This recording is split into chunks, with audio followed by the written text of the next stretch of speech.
Novinarska konferenca 25. jubilejnega dvodnevnega okoljskega posvetovanja v hotelu Ajda v Moravskih Toplicah. Ob občinskem prazniku občine Puconci je v domu Štefana Kuzmiča potekal simpozij o razvoju občine skozi čas in načrtih v prihodnje. Pozdravljene, cenjene gledalke, spoštovani gledalci v osrednji informativni oddaji Dogodki televizije AS. Danes boste skozi dve reportaži spoznali in podoživeli utrip dežele ob Muri. Uživajte, bodite del naše zgodbe.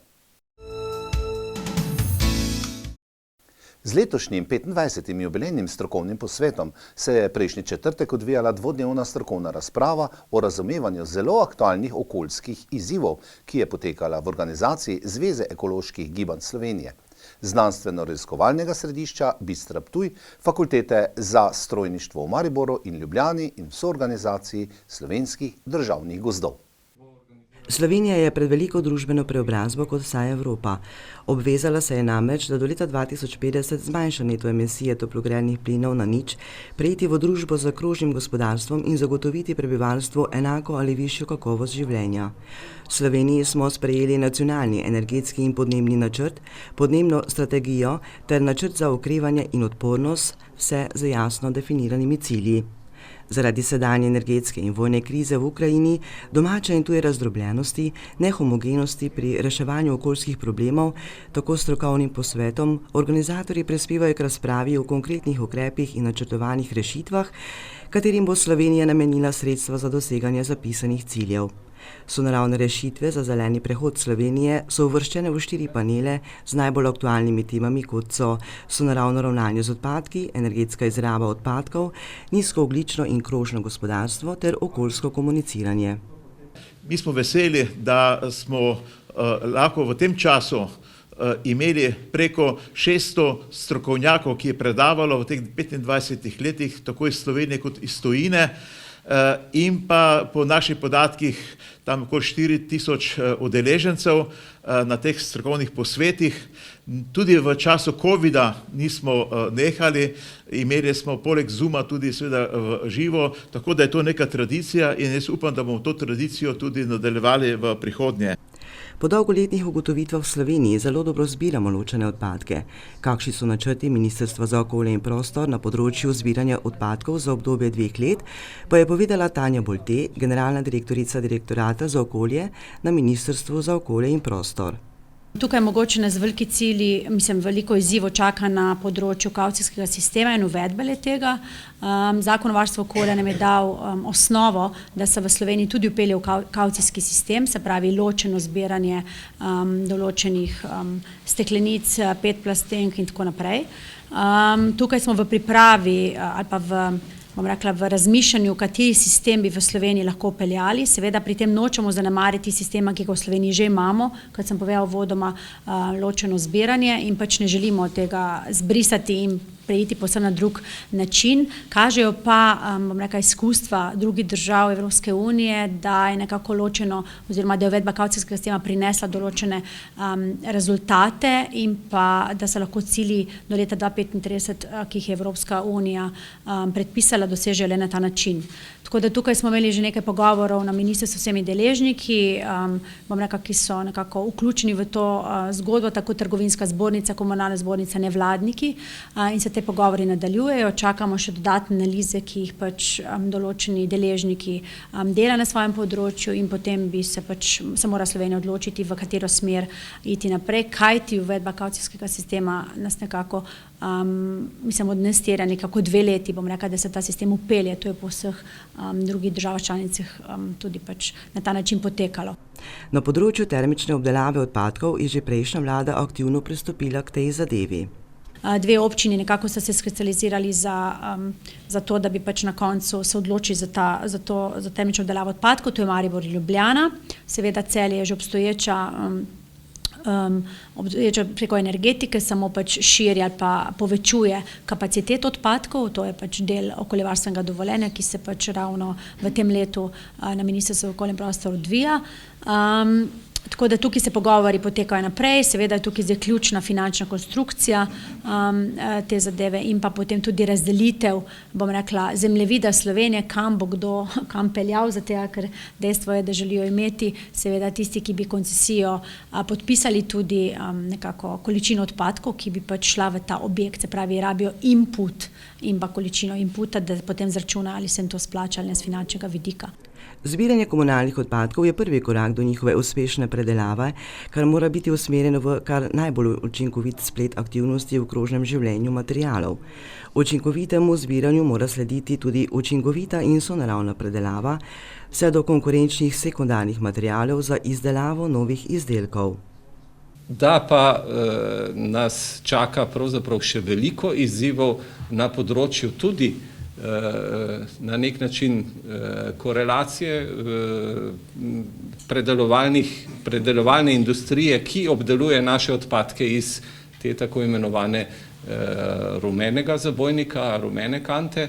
To so v bistvu, se pravi, embalaža, plastična in kovinska embalaža, kjer mislimo, da bo določene prilagoditve potrebno narediti tudi v tej smeri, da bo pravzaprav ta predelava lažja. Ena od teh možnosti je tudi uvedba kavcijskega sistema, za katerega sicer izvajalci gospodarskih javnih služb menimo, da ni potreben in da bi si lahko zastavili bistveno bolj ambiciozen cilj na celotni, se pravi, reciklirane celotne mase plastike. Ne samo tega dela, ki je pravzaprav najvrednejši, to so pa v glavnem je to PET embalaža in kovinska embalaža. Evropski zeleni dogovor predstavlja novo, trajnostno in vključujočo strategijo za rast, katere cilji so spodbuditi gospodarstvo, izboljšati zdravje in kakovost življenja ljudi ter poskrbeti za naravo. Mladi morajo imeti priložnost za preživetje in za kvalitetno življenje tudi v bodoče in nujen predpogoj je, da mi vse mlade vključimo v ta proces zelene transformacije. Zato tudi Evropska unija vzpostavlja skozi svojo kohezijsko politiko in različne vzvode danes tudi inštrumente za spodbujanje, finančno spodbujanje trajnih naložb. To je v uredbi 852 iz leta 2020 bilo izpostavljeno in tukaj so tudi se začela oblikovati merila, na kakšen način potem mi razumemo določene dejavnosti kot trajnostne. Torej, finance so vstopile v zgodbo zagotavljanja trajnosti in zelenega prehoda, kar je izjemno pomembno. Kot družba moramo predvsem zdaj v tem trenutku precej izpostaviti in popularizirati zeleni dogovor in pa finančni okvir, ki se pod njim odvija. Ta je izjemno pomembna spodbuda za to, da bomo vsi skupaj lahko sledili trendom sodobne civilizacije in te spodbude obsegajo v Sloveniji skozi načrt približno 45% finančnega okvirja. Nanašajo se pa na 5 glavnih področij in sicer trajnostna prenova stavb, čisto in varno okolje, trajnostna mobilnost, krožno gospodarstvo in učinkovita raba virov in zadnja kot taka je potem uporaba obnovljivih virov energije in učinkovita raba energije v gospodarstvu. Na zadnjem področju smo že kar nekaj korakov naredili, tako da imamo izkušnje, ki bodo koristile potem ostalim področjem naprej. Podnebna politika v širšem evropskem kontekstu po besedah Bogatajeve dela slabo. Nimamo inštitucije, ki bi se s tem osrednjo ukvarjala. Financiranje je razmeroma šibko in pa seveda nimamo dobrih programov prilagajanja podnebnim spremembam, ker ne gre samo za blaženje, gre za prilagajanje tudi. Tako da ne gre nam dobro in to nam ne gre dobro že po moje od naše osamosvojitve naprej. Zdaj sektorji, kjer bi največji potencial v Sloveniji bil za blaženje podnebnih sprememb, seveda je energetika, industrija in pa prometa, k čemur bi jaz priključila še področje gozdarstva, skratka področje ponorov, ker to je tudi nekaj, kar moramo aktivno se vključiti.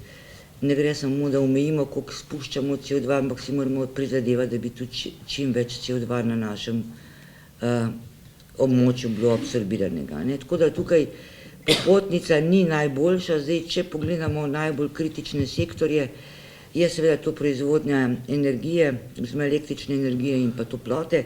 Skratka, ta plinska kriza, ki jo imamo in jo občutimo v Slovenijo, pravzaprav predvsem ne zaradi elektrike, ampak jo občutimo zaradi proizvodnje toplote, ki je nujna v marsikakšni veji industrije.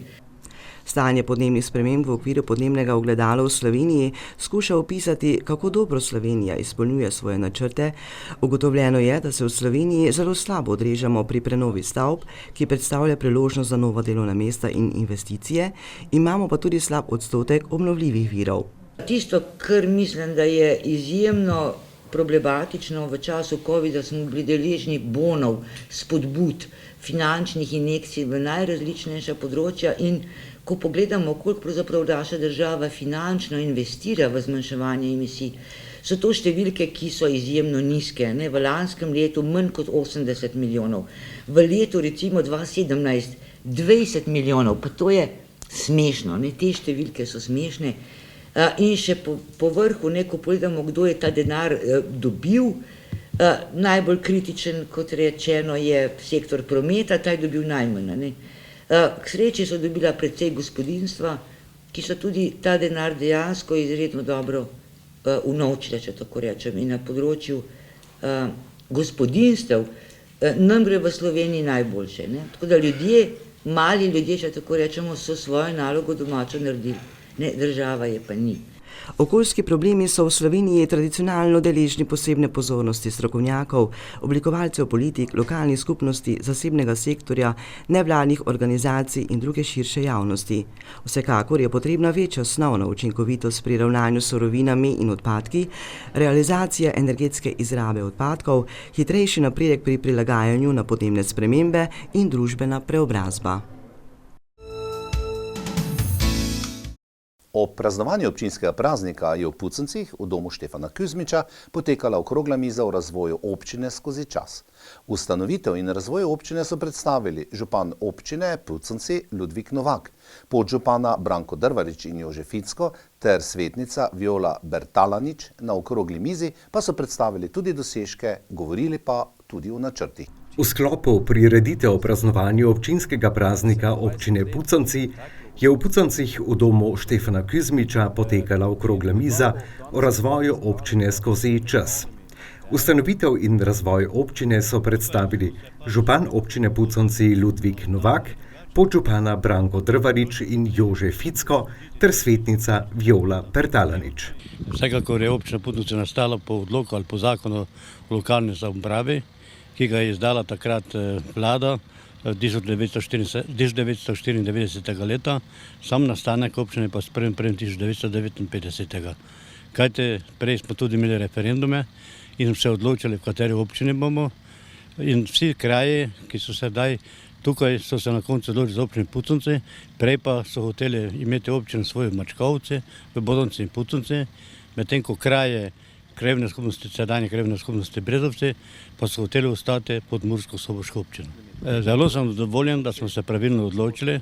Današnja občina šteje 23 vasi, Puconci so center, ki so tudi zelo blizu regijskega centra in karkoli rabimo, tudi z občine, ali je pa potrebno dobiti neki papir, ki ga prosijo na upravne noti, samo 4 km se vračaš nazaj v Puconce in dobiš ta papir in ga lahko neseš v Mursko Soboto. Poleg tega pa so Puconci takšni kraj, ker vse gravitira proti jugu. Vedno smo stremeli temu, da bi se razvoj bil takšen enakomeren. Pri nas je namreč občina Goričko in Ravensko. Mi rečemo, da tukaj se podajate roko Ravensko in Goričko. Ta dom smo zgradili zaradi spomina na Štefana Kuzmiča, zeleno dvorano, ker imam polno športa, pa smo jo zgradili in do današnjega dne, razen lansko leto, ko je bilo otvoritev v Radenci, še nobene dvorane nove športne ni bilo zgrajene potem. Viola Bertalonič je občinska svetnica in skrbi za informiranost občank in občanov. Dejansko, ko sem bila prvi mandat svetnica, vmes nisem bila, moram povedati to, da smo se pogovarjali o tem, kako bi občane občine Puconci seznanili s tem, kaj se dela v občini. In takrat je prišla ideja, da pač bi izdajali glasilo, ki smo ga imenovali Občan. Orali smo ledino. Jaz moram priznati, da dejansko sem takrat bila na tem področju neznanka. Nisem stvari obvladala, tudi tiste, ki so bili zraven, ampak kljub temu smo si nekako zastavili, kako bi zadeva naj izgledala skupaj z uredniškim odborom. Uredniški odbor se je skozi leta menjaval. Mislim, da smo vsemi dobro sodelovali in moram povedati, da od začetka do sedaj je išlo 100 številk občana. Jaz sem sodelovala pri 56, pozneje pa je sedaj prevzel vodenje oziroma uredništvo Jožef Rituper. V samo vsebino smo vključili vse, kar se je v občini dogajalo. Delo občinskega sveta, organov, proračun, vse to, kar pač se je dogajalo, in potem vključili smo vsa društva, javne zavode, zanimivosti med ljudmi, tako da dejansko smo prilagodili temu, kar smo mislili, da ljudje želijo. Vsi, ki smo delali in ki delajo še danes, so neprofesionalci, kar se tega tiče, in tudi članki. Dostikrat je bilo tako, da smo se morali z ljudmi pogovarjati, jih klicati, da naj pripravijo, da naj opišejo, kaj se je dogajalo, kaj se dogaja v posameznem kraju, da so bili potem vse zadeve enako zastopane. Branko Drvarič je podžupan občine Puconci in dolgoletni direktor podjetja Kema Puconci. O razvoju občine od nastanka do danes pravi, da gre v pravo smer. Jaz sem bil celo leta vpleten v gospodarstvo, ker sem bil dolgoletni direktor Keme v Puconcih, ki je bila na začetku občinskega življenja praktično edina firma, ki je tukaj obstajala in delovala, tako da sem lahko spremljal vse, kar se je dogajalo. Mislim, da so bila to včasih tudi malo bolj naporna leta, ampak zdaj, ko gledamo nazaj, mislim, da zelo uspešna. Poleg tega, da smo zaposlovali, smo tudi ogromno vlagali. Naši lastniki pozneje tudi so to dovoljevali, danes je malo teže to, da smo lahko podpirali razne dejavnosti, predvsem šport. In bilo nam je tudi v dobro tole, da smo lahko razvili naprimer namizni tenis, Puconci, potem tudi pozneje z našo pomočjo odbojka, nogomet je tako stalnica. Poleg tega pa smo tudi pomagali pri vseh drugih stvareh, ki so se dogajale, ker pač smo lahko. Kar se tiče prihodnosti, bi lahko rekel, da dogaja se ta tranzicija v našem podeželju, se pravi, čim več je velikih kmetij, pa po drugi strani manjše izginjajo. Potem je problem seveda, ali bo to odprta meja za Avstrijo, za delavce, ki danes tudi množično odhajajo v Avstrijo, še ostala, ker če bi se zaprla, potem so tukaj problemi. Same firme v občini pa so zelo dobre, stabilne. Tu je Roto prišel, industrijsko cono napolnil za svojo dejavnostjo in zelo dobro posluje. Murexin trenutno zelo dobro posluje, vlagajo sedaj novo separacijo, so naredili v Kuštanovcih. Druga stvar pa tudi projekte se delajo za 10-milijonsko investicijo, nova mešalnica, praktično prenovo celotnega proizvodnega procesa v Murexinu. Poleg je Benkotehna, vsaka čast mladim dečkom, ki so naredili popolnoma prenovo firme. Vigros deluje dobro, zgoraj imamo Špediterja, Denis Transa, pa še mnogo manjših drugih, ki jih ne bi našteval. V glavnem vidim, da vlagajo, da dobro delajo, da delajo z dobičkom in da ljudje imajo delo, to je vse. Podžupan Jožef Ficko je takole predstavil projekte, ki so jih izvedli, veliko pa jih je seveda še v načrtu. To je kar dolgo obdobje in bi kar nekaj časa lahko o tem govoril. Pa Pa vseeno, v teh 27 letih se je zgodilo marsikaj. Občina poleg zakonskih nalog, ki jih je država prenesla na občine in pa ustanoviteljskih obveznosti do zavodov svojih, skrbi tudi za razvoj. In investicijski projekti so dejansko to, o čemer govoriva. Če najprej nasplošno povem, da je skozi občino Puconci v preteklem obdobju, tam v letih okrog 2000, potekala izgradnja državne železnice, kar je močno zaznamovalo občino Puconci in tudi nekaj vzporednih stvari se je takrat izvedlo. Drugi, če povem o komunalnih infrastrukturi, nekaj vodovoda je bilo zgrajeno v bistvu že pred ustanovitvijo občine. Nekaj se je zgradilo v prvih letih ustanovitve, tam do leta 2000, nekaj pa še tudi po letu 2010. Žal imamo še tudi gospodinjstva, ki se ne morejo še priključiti na vodo, vendar je tega malo.